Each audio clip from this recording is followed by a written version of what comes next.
નમસ્કાર દર્શક મિત્રો, હું છું વિપુલસિંહ સોલંકી અને આપ જોઈ રહ્યા છો દિવ્ય સર્જન ન્યૂઝ નેટવર્ક। તો હવે જોઈએ આગળના મુખ્ય સમાચાર। રાજ્યપાલ શ્રી આચાર્ય દેવવ્રતજીએ તલોદના પુંસરી ખાતે ખેડૂતો સાથે પ્રાકૃતિક કૃષિ અને સેવ સોઇલ અંગે વાર્તાલાપ કર્યો। ગુજરાત રાજ્ય ભારતમાં પ્રાકૃતિક કૃષિનું રોલ મોડલ બનશે। રાજ્યપાલ શ્રી ધરતી માતાને બચાવવા માટે રાસાયણિક પદ્ધતિથી થતી ખેતી છોડાવવી પડશે। રાસાયણિક ખેત પદ્ધતિથી જમીનમાં ઓર્ગેનિક કાર્બનમાં ઘટાડો થાય છે। રાજ્યમાં પ્રાકૃતિક ખેતીનો વ્યાપ વધારવા રાજ્યના તમામ તાલુકામાં 10 ગામ દીઠ એક ક્લસ્ટર બનાવી ખેડૂતોને તાલીમ અપાય છે। પ્રાકૃતિક કૃષિ ક્ષેત્રે ગુજરાત સમગ્ર દેશમાં રોલ મોડલ બનશે। સાબરકાંઠા જિલ્લાના તલોદ તાલુકાના પુંસરી ગામે પ્રાકૃતિક ખેતી અને સેવ સોઇલ પરિસંવાદ યોજાયો હતો, જેમાં રાજ્યપાલ શ્રી આચાર્ય દેવવ્રતજીએ કૃષિકારો સાથે વાર્તાલાપ કર્યો હતો। રાજ્યપાલ શ્રી આચાર્ય દેવવ્રતજીએ જિલ્લાના ખેડૂતો સાથે વાર્તાલાપ કરી ખેડૂતોના અનુભવોની વિગતો મેળવી હતી। રાસાયણિક ખેતીથી જમીનની ફળદ્રુપતા ઘટી છે, એટલું જ નહીં તેમાંથી ઉત્પાદન થતા ધાન્ય પણ ઝેરયુક્ત બન્યા છે, જેની નાગરિકોના સ્વાસ્થ્ય ઉપર વ્યાપક અસરો થતાં કેન્સર, હૃદયરોગ જેવી અસાધ્ય બીમારીઓનું પ્રમાણ સમાજમાં વધ્યું છે। મનુષ્યોની સાથે પશુઓમાં પણ કેન્સર જેવા રોગો જોવા મળી રહ્યા છે। કમોસમી વરસાદ, ગ્લોબલ વોર્મિંગનું કારણ પણ રાસાયણિક ખાતર છે। જળવાયુ પરિવર્તનના પડકારો સામે ભારતની વર્ષની જમીન, નાગરિકોનું આરોગ્ય, પાણી, પર્યાવરણ અને ખેડૂતોને પ્રાકૃતિક કૃષિ જ બચાવી શકશે। પ્રાકૃતિક કૃષિ એ ધાર્મિક ભાવ નહીં પરંતુ શુદ્ધ વિજ્ઞાન છે, તેમ તેમણે ઉમેર્યું હતું। ગુજરાત આજે તમામ ક્ષેત્રે આગળ વધી દેશને દિશાદર્શન કરી રહ્યું છે, તેમ જણાવતા રાજ્યપાલશ્રીએ કહ્યું છે કે પ્રાકૃતિક કૃષિ ક્ષેત્રે ગુજરાતને સમગ્ર દેશમાં રોલ મોડલ બનાવવામાં આવશે। ગુજરાત પ્રાકૃતિક કૃષિ ક્ષેત્રે શિરમોર બની દેશના ખેડૂતોને પણ પ્રાકૃતિક ખેતી તરફ વળવા માટે પ્રેરક બને એવો વિશ્વાસ રાજ્યપાલશ્રીએ વ્યક્ત કર્યો હતો। દિવ્ય સર્જન ન્યૂઝ નેટવર્ક रिपोर्ट, उत्तर गुजरात है, विपुल सिंह सोलंकी। देखा ये जो केचुआ हमारे यहाँ हड़सिया को बोलते हैं, हड़सिया आपने इतना जिंदगी में देखा कभी? मेरे 1 एकड़ खेत में 10 से 20 लाख तक हड़सिया काम करता 1 एकड़ में।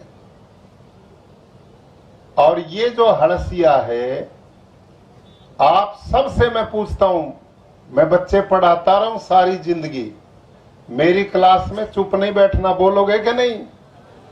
शांत तो नहीं बैठोगे? हाँ या ना बोलोगे ना? अच्छा, बहुत अच्छा। तो मैं समझूंगा आज मेरे स्टूडेंट्स बड़े इंटेलिजेंट इकट्ठे करके बुलाए। आपको मजा आना चाहिए मेरी बात में और समझ अंदर तक जानी चाहिए। तो मैं जो बात शुरू कर रहा हूं दोबारा वहीं आता हूं। तो मैंने प्राकृतिक खेती शुरू की। ये प्राकृतिक खेती क्या है इसको समझिए। आप कभी जंगल में गए हैं? हाँ या ना? भाई इंटेलिजेंट विद्यार्थी जोर से बोलो। हाँ, बहनें बोल रही, आप क्यों नहीं बोलते? बहनों ने रोटी कम बना के दी आज दोपहर को है। जंगल में गए हो? अच्छा ये बताओ, जंगल में इतने पेड़ हैं, उन जंगल के पेड़ में यूरिया कौन देता है? डीएपी कौन देता है? कीटनाशक कौन डालता है? पानी कौन देता है? कोई नहीं देता ना। लेकिन जंगल का पेड़ जब फल लगने का समय आता है तो फल से लद जाता है। और जंगल के किसी भी पेड़ के पत्ते को तोड़ो और प्रयोगशाला लैबोरेटरी में ले जाओ, उसमें एक भी तत्व की कमी नहीं मिलेगी। प्रकृति ने उसमें सारे पोषक तत्व दिए हुए हैं।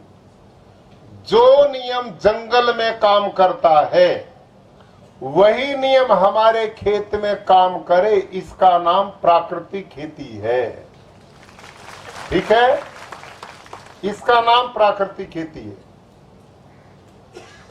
आप लोगों के दिमाग में एक बात डाल दी गई है कि यूरिया, डीएपी, कीटनाशक नहीं डालोगे तो आपका उत्पादन कम हो जाएगा और खर्चा जो है वो आपका निकल नहीं पाएगा खेती से। ऐसी धारणा आपके दिमाग में बिठाइए और मेरे दिमाग में भी ऐसा ही था, इसलिए मैं भी रासायनिक खेती करता था। लेकिन अब मैं गौ आधारित प्राकृतिक खेती करता हूं। उसमें क्या तत्व हैं? एक जीवामृत बनाते हैं, एक घन जीवामृत बनाते हैं, एक बीज संस्कार करने के लिए बीजामृत बनाते हैं और खेत को हम आच्छादन करके ढकते हैं और एक ही समय अनेक फसल पैदा करते हैं। इसका परिणाम हमारे खेतों का उत्पादन बढ़ गया है। और बढ़ने का कारण क्या है, इसको समझो बड़े ध्यान से, सबकी समझ में आएगा। मैं बहुत सरल बताऊंगा। इस समय 12 एग्रीकल्चर साइंटिस्ट मैंने रखे हुए हैं। 12 वैज्ञानिक काम करते हैं मेरे पास और उनसे मैं रिसर्च करवाता हूं। और उसमें एक माइक्रोबायोलॉजी के साइंटिस्ट हैं जो अमेरिका, ब्रिटेन, फ्रांस, जर्मनी के साइंटिस्ट के साथ काम किया। उस साइंटिस्ट को मैंने गधे का, घोड़े का, बकरी का, ऊंट का, गाय का, होस्टन फ्रीजन गाय का, देसी गाय का, इन सब के गोबर मैंने इकट्ठे किए और सबको बारीक करके सुखा के अलग अलग थैलियों में भरवाया और उन थैलियों पर नंबर लगाए। मैंने उस साइंटिस्ट को नंबर लगी थैली भेज दी और मैंने अपनी डायरी में लिखा 1 नंबर थैली में किस पशु का गोबर है, 2 नंबर में किसका है, 5 में किसका है, 10 में किसका। ये मेरे को पता है, उस साइंटिस्ट को नहीं पता था। और मैंने इन सब पशुओं के गोबर भेजे तो 6 महीने के बाद उस साइंटिस्ट की रिपोर्ट आई तो उसने मेरे को वो थैली पकड़ाई जो भारतीय नस्ल की देसी गाय का गोबर जिसमें था और वो गाय का नाम हरियाणा में साहिवाल गाय है। आपकी कांकरेज, गिर, साहिवाल, थारपारकर, राठी, अंगोल ये सब भारतीय नस्ल की गाय हैं। तो उस साइंटिस्ट ने क्या खोज की कि हमारी जो देसी गाय है आपकी गिर और कांकरेज, इसके 1 ग्राम गोबर में 300 करोड़ से भी ज्यादा सूक्ष्म जीवाणु है। 300 करोड़ से ज्यादा 1 ग्राम गोबर में। और ये हॉस्टन फ्रीजन गाय थी, इसमें 70 से 78 ही लाख पाए।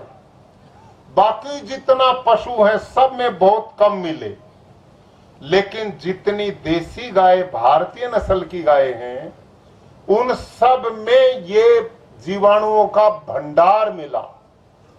एक बात फिर मैंने एक और काम किया। आप देखो कितना मेहनत हमने इस पे लगाई है।